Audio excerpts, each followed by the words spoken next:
Hello everyone, welcome back to another video. আজকের ভিডিওতে আমরা প্র্যাকটিস করব বেশ কিছু রেগুলার লাইফে ইউজ করার মতো ইংরেজি বাক্য।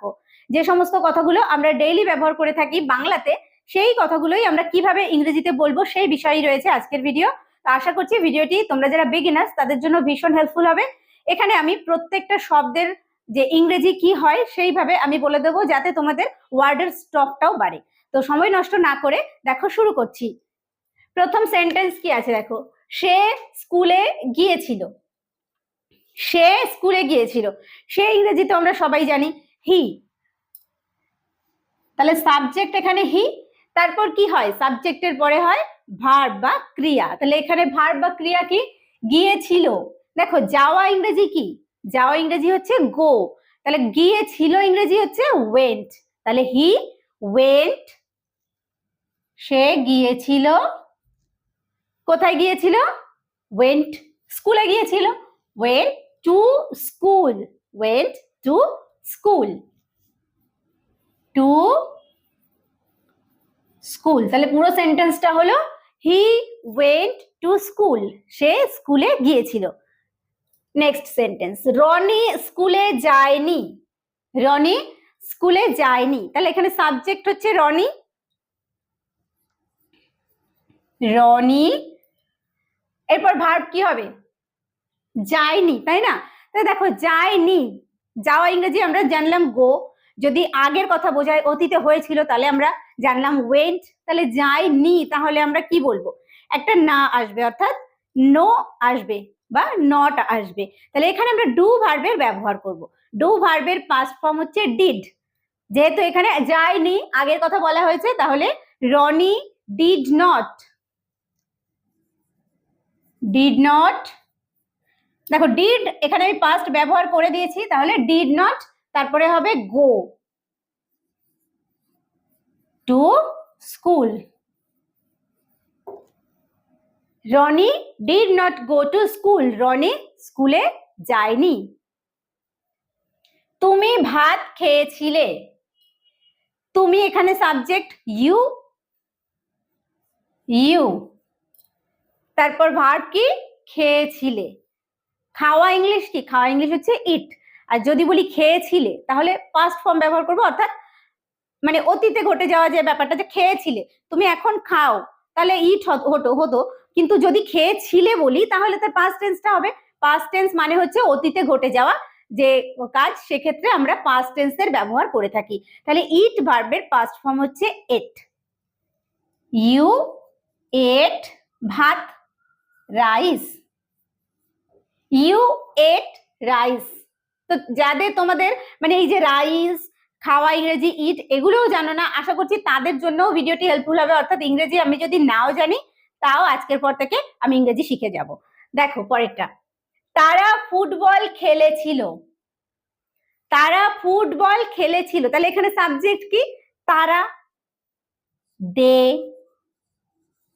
এরপর ভার্ব হবে, ভার্ব বা ক্রিয়া যেটা কাজ করা। তাহলে এখানে কাজ করা কি, খেলেছিল, কাজ করা হচ্ছে খেলেছিল। খেলা ইংরেজি হচ্ছে প্লে, খেলা ইংরেজি প্লে। কিন্তু যখন আমরা বলবো খেলেছিল তখন ব্যবহার করব প্লেড, প্লেড। দে প্লেড, কি খেলেছিল, football. They played football, they played football, তারা ফুটবল খেলেছিল। যদি বলতাম তারা ক্রিকেট খেলেছিল তাহলে কি বলবো, দে প্লেড ক্রিকেট, সিম্পল। পরেরটা দেখো, লাবণী গান গেয়েছিল। লাবণী গান গেয়েছিল, তাহলে এখানে সাবজেক্ট কে, অর্থাৎ কাজটা কে করছে, লাবণী। লাবণী গান গাওয়া, তাহলে এখানে ভার্ব গেয়েছিল, তাই না, কি গেয়েছিল, গান গেয়েছিল। গাওয়া ইংলিশ হচ্ছে সিং। এবার আমরা ব্যবহার করছি গেয়েছিল, অর্থাৎ এখানে প্রত্যেকটা সেন্টেন্স আমরা পূর্বে হয়ে গেছে সেই রকম সেন্টেন্স আমরা ব্যবহার করছি, তাহলে পাস্ট টেন্স, এগুলোকে বলা হয় পাস্ট টেন্স, মানে হয়ে গেছে যে কাজ। লাবণী গান গেয়েছিল, তাহলে লাবণী কি করেছিল, গান গেয়েছিল। গাওয়া ইংলিশ হচ্ছে সিং, তাহলে সিং এর পাস্ট টেন্স হবে স্যাং, স্যাং। কি গেয়েছিল, গান গেয়েছিল, তাহলে একটা গান, a song, a song. Labani sang a song. Labani গান গেয়েছিল বা লাবণী একটা গান গেয়েছিল। বাবা আমাকে ভালো উপদেশ দিয়েছিলেন। বাবা আমাকে ভালো উপদেশ দিয়েছিলেন। তাহলে এখানে সাবজেক্ট কে, অর্থাৎ কাজটা কে করছে? বাবা। তাহলে ফাদার, এখানে ভার্ব কি? দিয়েছিলেন, দেওয়া, তাই না? দিয়েছিলেন, দেওয়া ইংরেজি গিভ। তাহলে দিয়েছিলেন ইংরেজি আমরা কি বলবো? গেভ। গিভের পাস্ট ফর্ম হচ্ছে গেভ। ফাদার গেভ, কি দিয়েছিলেন? উপদেশ। তাহলে আমাকে দিয়েছিলেন, তাহলে ফাদার গেভ মি। বাবা আমাকে দিয়েছিলেন, কি দিয়েছিলেন? ভালো উপদেশ।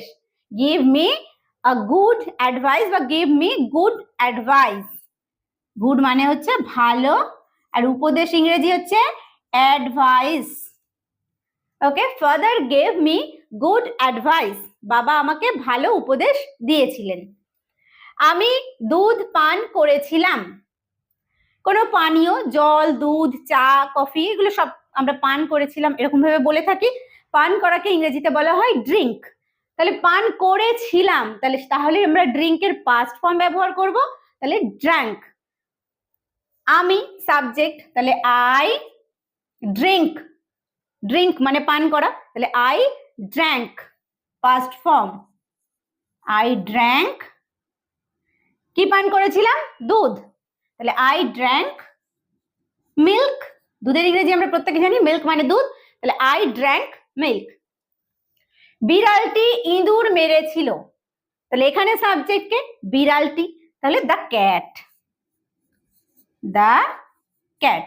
ভার্ব অর্থাৎ ক্রিয়া, কি করেছিল? মেরেছিল, তাই না? মারা ইংরেজি কি? মারা ইংরেজি হচ্ছে কিল। কিল মানে মারা। এখানে আমরা বলছি মেরেছিল, তাহলে ব্যবহার করব killed. The cat killed,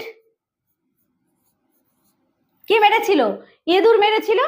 mouse মানে হচ্ছে ইঁদুর, mouse. The cat killed mouse বা the cat killed a mouse. বিড়ালটি একটি ইঁদুর মেরেছিল, এখানে আমরা এও ব্যবহার করতে পারি। সে একটি চিঠি লিখেছিল। সে একটি চিঠি লিখেছিল, তাহলে সাবজেক্ট কে এখানে? সে, হি।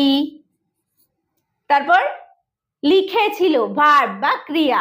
লেখা ইংরেজি হচ্ছে রাইট। লেখা ইংরেজি তাহলে রাইট। আর আমরা যদি বলি লিখেছিল, তাহলে কি ব্যবহার করব? রাইটের পাস্ট ফর্ম হচ্ছে রোট।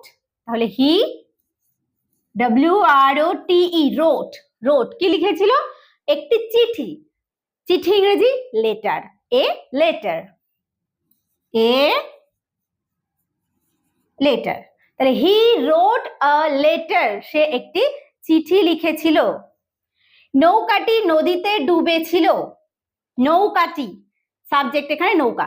নৌকাটি, নৌকা ইংরেজি কি? বোট। বোট মানে নৌকা। তাহলে এখানে নৌকাটি বলা হচ্ছে একটা নির্দিষ্ট নৌকার কথাই বলা হচ্ছে, দা বোট। যখন কোনো নির্দিষ্ট বলা হচ্ছে, যেমন ধরো আগের সেন্টেন্স বিড়ালটি, একটা নির্দিষ্ট বিড়ালের কথা বলেছি, সেই জন্য দা ক্যাট ব্যবহার করেছি। আবার এখানে আমি নৌকাটি বলছি, তাহলে এখানে দা বোট। দা বোট কি হয়েছিল? নদীতে ডুবেছিল। তাহলে এখানে কাজ কি? ক্রিয়াটা কি? ডুবেছিল। ডুবে যাওয়া ইংরেজি হচ্ছে সিঙ্ক। আর সিঙ্কের পাস্ট ফর্ম যেহেতু ডুবেছিল আমরা বলছি, তাহলে এখানে বলবো স্যাঙ্ক। তাহলে দা বোট স্যাঙ্ক। কোথায় ডুবেছিল? In the river. রিভার মানে হচ্ছে নদী। Okay, the boat sank in the river.